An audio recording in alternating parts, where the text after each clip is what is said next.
मित्रांनो, ठरलं तर मग ह्या मालिकेच्या आजच्या भागामध्ये आपण पाहतो की अर्जुन आणि सायली आपल्या खोलीकडे जात असतात. तेव्हा जाताना प्रतिमा आत्या दिसते व सायली प्रतिमा आत्याला विचारते की तुम्ही अजून झोपला नाही का? त्यावर प्रतिमा आत्या उत्तर देते की बागेत रातराणी खुलली होती म्हणून ते पाहायला गेली होती. अर्जुन म्हणतो की मला माहित आहे की तुला रातराणीच्या मनातलंही कळलं. म्हणते की म्हणजे मग अर्जुन म्हणतो की आतमध्ये तुला कळालं की मला कशासाठी मदत पाहिजे आणि तू माझी मदत केली. मग अर्जुन म्हणतो की तू खूप परफेक्ट आहेस आणि सायली देखील प्रतिमाचे कौतुक करायला लागली. अर्जुन म्हणतो थँक्यू प्रतिमा.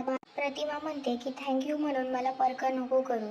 मी देखील बघत आहे की तुम्ही दोघं घरच्या माणसांना पटवायसाठी खूप कष्ट करत आहात. इकडे प्रिया आपल्या खोलीमध्ये कोपऱ्यामध्ये बसून खूप घाबरलेली असते. तिला सगळी स्वप्न येऊ लागतात. स्वप्नात महिपतीला गोळीने मारत असतो. जोरात ओरडते आणि मग रडत असते. त्यामध्ये की मी जेव्हा सुभेदारांची सून झाली ना तेव्हा तो मला हात लावू शकणार नाही. आता लवकरच लग्नाची घाई करावी लागणार, नाहीतर तो मला मारून टाकेल. त्या सायलीला आपल्या दिवसभराचं सगळं आठवत असतं. ती खूप टेन्शनमध्ये आपल्या खोलीमध्ये फिरत असते. तेव्हा अर्जुन येतो आणि म्हणतो मधुभावचा विचार करू नको, ते आपल्या घरामध्ये सेफ आहे. ती म्हणते की जोपर्यंत साक्षीवरचा कुणाचा आरोप टळणार नाही तोपर्यंत महिपत भाऊंचा जीव घेण्याच्या पाठी लागला आहे. मग अर्जुन म्हणतो की मला एक कळत नाही मिसेस सायली, मी काळजी घेऊन सुद्धा त्या लोकांना हे कसं कळलं की मधुभाऊ कुठे आहे? त्यावर सायली म्हणते की प्रियालाही कळलं आणि महिपतलाही कळलं, म्हणजे आपणच कुठेतरी चूक केली आहे. आपण आता अजून सावध राहिलं पाहिजे. अर्जुन म्हणतो की मधुभाऊ इथे असताना महिपत त्यांना काहीही करू शकत नाही. महिपत जर मधुभाऊला पकडायला इथे आला तर तो पकडला जाईल, त्यामुळे तो काही दिवस शांत राहणार आहे. सायली म्हणते की पण तो शांत नाही राहिला तर आणि घरातल्यांचा जीव मी धोक्यात तर नाही घातला ना, मला खूप भीती वाटत आहे. म्हणतो की आपल्याला लवकर लवकर काम करायला पाहिजे आणि सगळे क्लू जोडून साक्षीला लवकर शिक्षा भेटली पाहिजे. म्हणतो की मी आता केसवरती काम करणार आहे, तर बायको मला कॉफी मिळेल का? तेव्हा सायली म्हणते नक्कीच आणते. दुसऱ्या दिवशी महिपत जेलमध्ये साक्षीला भेटायला जातो. महिपत साक्षीला सांगतो की मधुभाऊ पळालाय. त्यावर साक्षी म्हणते की हे कसं शक्य आहे अण्णा, तुमच्या हातातून तर एक मुंगीही सुटत नाही, मग हा एवढा मोठा माणूस कसा सुटला? सुभेदार माझा जीव घेईल, मला लवकर जेलातून सोडवा. साक्षी महिपतची कॉलर पकडून त्याला म्हणते की तुम्हाला त्याचा हत्येचा प्लॅन बरोबर करता आला नाही. तेव्हा महिपत म्हणतो हळू बोल. मग तेव्हा साक्षी वेड्यासारखे करू लागते, आता सर्व संपलं असं म्हणून ती ओढत लागते. 3 महिने नाही, आयुष्यभर मला या जेलमध्ये सडवावं लागणार. दिलासा देणार आहे का तुम्ही मला? त्यानंतर ती तिच्या जवळचा फोन काढते आणि फेकून देते. मला जेलमध्ये फोन दिला आहे, पण जेल म्हणजे जेलच आहे ना, मी काय करू याचं? असं म्हणून ती खूप संतापलेली असते. तेव्हा महिपत तिच्यावर ओरडतो की बोलू नको, जेव्हा हे मिळतंय हे पण मिळायचं बंद होईल. अशी म्हणते की अण्णा मला सांगा, बायकांना हो फाशी होते का? त्या सुभेदारने माझ्यावरचा फाशीचा आरोप सिद्ध केला तर मलाही अशीच फाशी होईल ना, सांगा ना हो. महिपत म्हणतो असं काय बोलू नको. साक्षी म्हणते जीव घ्या माझा, मारून टाका, मला जगायचं नाहीये. मी तुला वाघीण म्हणून अडवले आहे, मला तुझी अशी अवस्था बघितल्या जात नाही. तू जरा धीर धर, मी सगळं नीट कर. काहीतरी दुसरा मार्ग शोधील नक्की.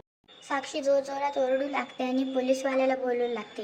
तेव्हा महिपत तिचं तोंड दाबतो आणि म्हणतो बोलू नको, चुपचाप बस. महिपत म्हणतो की मला एका गोष्टीची चिंता लागून राहिली आहे, तो म्हणजे मी तुझा बाप आहे, मी जिवंत आहे, या गोष्टीवर तुझा भरोसा नाहीये. मी तुला शब्द देतो की मी तुला या जेलातून 113% सोडवणार, जरा धीर धर तू. सगळे बसलेले असतात. मग पूर्ण आजी म्हणते की अर्जुनने घरात मनमानी लावलेली आहे आणि त्यात त्याला त्याच्या बायकोची भीती. इकडे प्रताप म्हणतो की मला ना या सर्व गोष्टींचा कंटाळा आला आहे, मला कळत नाही की या घरात काही चांगलं होणार आहे की नाही.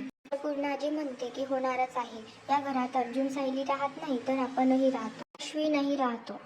अश्विन म्हणतो की पण दादा आणि सायली नेहमी सगळा फोकस त्यांच्याकडे खेचून घेतात, माझं काही लाईफ आहे की नाही, काही फ्युचर आहे की नाही. कल्पना म्हणते की अश्विन आम्ही तुझ्याच भविष्याचा विचार करतोय.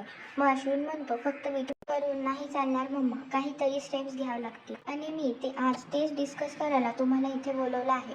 होळीच्या रात्री तुम्ही प्रतिमा आत्याशी आमच्या लग्नांबद्दल बोलणार होता, ते नाही पॉसिबल झालं, मग प्लीज तुम्ही आता वेळ घालू नका, तुम्ही आजच तिच्याशी बोला, मग तिला सुद्धा रविराज काकाकडून परमिशन घेता येईल. प्रताप म्हणतो की अश्विन आम्ही प्रतिमाशी ह्याविषयी बोलणारच आहोत, पण मला एका गोष्टीची भीती वाटते. ना म्हणते की कसली भीती? मग प्रताप म्हणतो की आपल्याला सायली आणि प्रतिमामधलं नातं तर माहीतच आहे.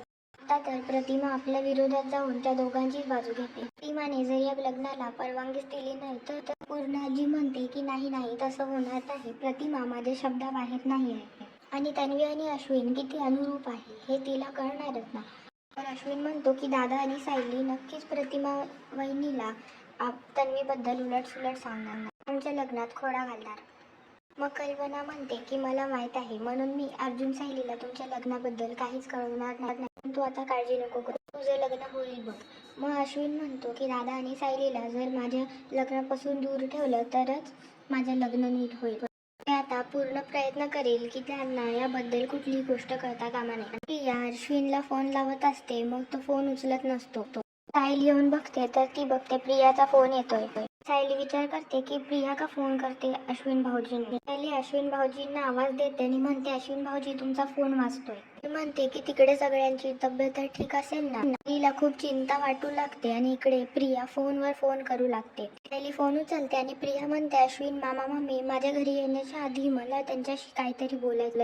तिकडून अश्विन येतो आणि सायलीच्या हातातून जोरात फोन खेचून घेतो आणि जोरात ओरडतो की माझ्या फोनला हात का लावला असा. म्हणतो की तुला थोडेही मॅनर्स नाही आहेत का? तर सायली म्हणते हो अश्विन भाऊजी प्रियाचा खूप वेळा फोन येत होता आणि मला वाटलं तिकडे कोणाची तब्येत तर खराब झाली नसेल ना, आणि मी तुम्हाला खूप वेळा हाकाही मारला.